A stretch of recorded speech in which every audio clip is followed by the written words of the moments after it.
मासूम बहू, घमंडी सास। घमंडी और सख्त हृदय वाली पुष्पा 92 वर्षीय अपनी सास विमला पर बहुत जुल्म करती थी।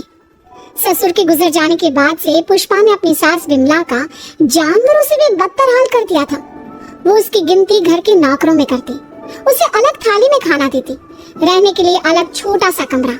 ये सब देख पुष्पा के पति आलोक को बेहद दुख होता, लेकिन वे चाह कर भी ना कुछ कह पाते ना कुछ कर पाते। एक तरफ उसकी 92 वर्षीय वृद्ध माँ थी, तो दूसरी तरफ उसकी धर्मपत्नी। वो करता भी तो क्या करता, वो असमंजस में पड़ गया था। तभी एक दिन पुष्पा अपने पति आलोक से कहती है, सुनो जी, मैं सोच रही थी क्यों ना अपने बेटे राहुल की भी शादी करा दे। देखो ना, घर का सारा काम मुझे अकेले करना पड़ता है और वो बुढ़िया की देख रेख भी मुझे ही करनी पड़ती है। मुझसे नहीं होता ये सब।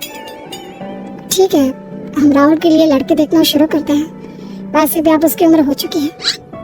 पुष्पा राहुल की शादी के बारे में सोचकर मन ही मन खुश होने लगती है। दरअसल पुष्पा अपने लिए एक ऐसी बहू की तलाश में है जो गाय से भी ज्यादा सीधी और कोयल से भी ज्यादा मीठी हो। बहुत ढूंढने और जांच परखने के बाद देविका के साथ आखिरकार उसकी तलाश पूरी होती है।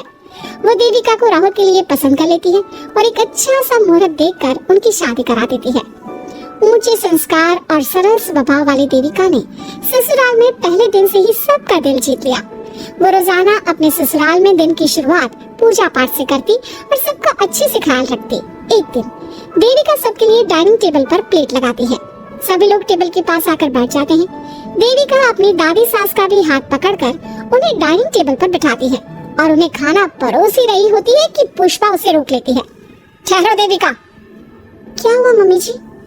देविका, तुम इस घर में नई हो इसलिए शायद तुम्हें पता नहीं, तुम्हारी दादी सास के लिए अलग थाली है, वो इस थाली में नहीं खाती।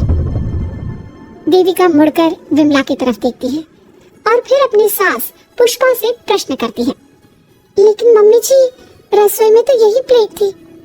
तुम यही ठहरो, मैं इनके लिए प्लेट लेकर आती हूँ। पुष्पा रसोई में किसी कूड़ेदान की तरह पड़ी प्लास्टिक की प्लेट लेकर आती है और उसी में विमला के लिए खाना लगाती है। जब ये सब देविका देखती है तो वो आश्चर्य में पड़ जाती है और फौरन उठकर रसोई घर से दूसरी प्लास्टिक की प्लेट भी ले आती है। अरे बेटा, ये दूसरी थाली तो किसके लिए लाई है? देविका मासूमियत के साथ जवाब देती है, आपके लिए मम्मी जी। हाँ, मेरे लिए? पर क्यों? माँ जी, जब आपने अपनी सास यानी मेरी दादी सास को प्लास्टिक की प्लेट में खाना लगाया तो मैं समझ गई कि ये जरूर आपके घर की कोई परंपरा होगी, इसलिए मैं आपके लिए भी ये प्लास्टिक की प्लेट ले आई। अब आप अपनी सास के लिए इस प्लेट में खाना लगा दीजिए और मैं अपनी सास के लिए इसमें खाना लगा देती हूँ। देविका की बातों से पुष्पा हैरान हो जाती है। वो सोच में पड़ जाती है कि वो अपनी बहू देविका की मासूमियत पर खुश हो या फिर उसकी नासमझी पर दुखी। इसी तरह दिन बीतते चले जाते हैं और अब देविका को घर का माहौल और सास का स्वभाव सब समझ में आने लगता है। एक दिन सुबह पुष्पा अपनी सास यानी विमला को उसके कपड़े धोने के लिए कहती है और ये सब दूर से देविका देख लेती है। उसके कुछ ही समय बाद देविका आती है और अपनी सास पुष्पा से कहती है, मम्मी जी, मैंने घर का सारा काम कर लिया है, कपड़े, बर्तन, झाड़ू, पोछा सब लगा लिया है। अब मैं आपके पैर दबा देती हूँ। अरे लेकिन बेटा, तूने कपड़े नहीं धोए? मेरे कपड़े तो अंदर कमरे में झोंके क्यों पड़े हैं? मैंने आपके कपड़े नहीं धोए मम्मी जी। आप जब दादी से बोल रही थी ना कि आज उन्हें अपने कपड़े खुद धोने होंगे तो मैंने सब सुन लिया था। फिर मुझे लगा आज पूर्णिमा भी है, इसलिए शायद ये आपके घर की कोई रस्म होगी, तो मैंने आपके कपड़े भी नहीं धोए मम्मी जी। देविका की बातें सुनकर पुष्पा अपना सर पकड़ लेती है और मन ही मन कहती है, ये तो जरूरत से कुछ ज्यादा ही सीधी है। अब क्या करूं मैं इसका? इस बुढ़िया ने मुझे परेशान करके रख दिया है। एक तरफ वो जरूरत से ज्यादा सीधी मेरी बहू जो मेरी हर हरकत को इस घर का रिवाज समझ लेती है, और दूसरी तरफ ये बुढ़िया जो रोज अपना बिस्तर गंदा कर देती है। आए बुढ़िया, अब कौन करेगा ये बिस्तर साफ? बाहर से नौकर बुलाने पड़ेंगे क्या? चल जल्दी से अपना बिस्तर साफ कर, गंद मचा कर रखा है। बहू, तो ऐसा क्यों कहती है? मैंने तेरा क्या बिगाड़ा है? मैंने तो कभी तुझसे ऊंची आवाज में बात तक नहीं की, फिर तू मुझसे इतनी नफरत क्यों करती है? वहाँ आलोक, देविका और उसका पति आ जाता है। क्या हुआ पुष्पा, तुम माँ पर ऐसे क्यों चिल्ला रही हो? अरे देखो ना अपनी माँ को, इस बुढ़िया ने अपने बिस्तर का क्या हाल कर रखा है। कितनी बदबू आ रही है इस बिस्तर से, किसी काम की नहीं है बुढ़िया। आप एक काम क्यों नहीं करते, इस बुढ़िया को वृद्धाश्रम क्यों नहीं छोड़ाते? आलोक ये सुनकर परेशान हो जाता है। वो मन ही मन अपनी माँ से अपनी गलतियों की माफी तो मांगता है, लेकिन जुबान से कुछ नहीं बोलता।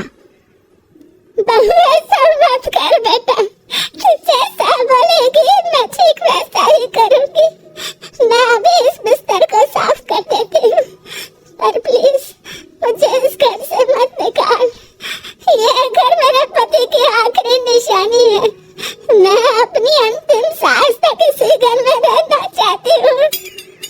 माँ जी, दादी सास का बिस्तर मैं साफ कर दूंगी और अब से आपको कोई शिकायत का मौका भी नहीं दूंगी। आप प्लीज दादी को वृद्धाश्रम मत भेजिए। हाँ माँ, दादी को रहने दीजिए ना यहीं पर, उनके बिना ये घर बिल्कुल अच्छा नहीं लगेगा। देखो बेटा, इनका जाना जरूरी है, अब इनकी उम्र हो चुकी है, इसलिए अब इन्हें अपनी बाकी की जिंदगी वहीं बितानी पड़ेगी। इतने में देविका वहाँ से चली जाती है और कुछ ही मिनट बाद एक बड़ा सा बैग लेकर वहाँ पहुँच जाती है। देविका के हाथ में बैग देखकर सब अचंभे में पड़ जाते हैं। अरे देविका, तुम ये बैग कहाँ से लाई? तुम कहीं जा रही हो क्या? माँ जी ने अभी तो बोला थोड़ी देर पहले कि अब उनकी सास बूढ़ी हो चुकी है और उनकी असली जगह वृद्धाश्रम में ही है, तो मैं ये दूसरा बैग उनके लिए भी ले आई। वो क्या है ना, उम्र तो अब मम्मी जी की भी हो चुकी है, कल तो जाना ही है, इससे अच्छा अभी चली जाएंगी तो दादी सास को भी एक सहारा मिल जाएगा। क्या? क्यों बहू, तो मुझे वृद्धाश्रम भेजेगी हैं? अपनी सास को? मम्मी जी, अगर आप इस परंपरा का पालन करेंगी तो मुझे भी तो इस परंपरा का पालन करना पड़ेगा ना। मैं बिल्कुल आपकी तरह बनना चाहती हूँ। मेरी माँ कहा करती थी, ससुराल में बिल्कुल अपनी सास के नक्शे कदम पर ही चलना, जैसा वो करे और जैसा वो रहे ठीक वैसा ही रहना। तभी मैं एक अच्छी बहू बनने में कामयाब हो पाऊंगी ना सासू माँ। देविका की ये बातें सुनकर पुष्पा की आंखों में आंसू आ जाते हैं। देविका की बातों में उसे मासूमियत के साथ साथ आज बहुत सी चीजें सुनाई देती हैं, जो चीख चीख कर बताती है कि वो आज तक कितना गलत करते आई है।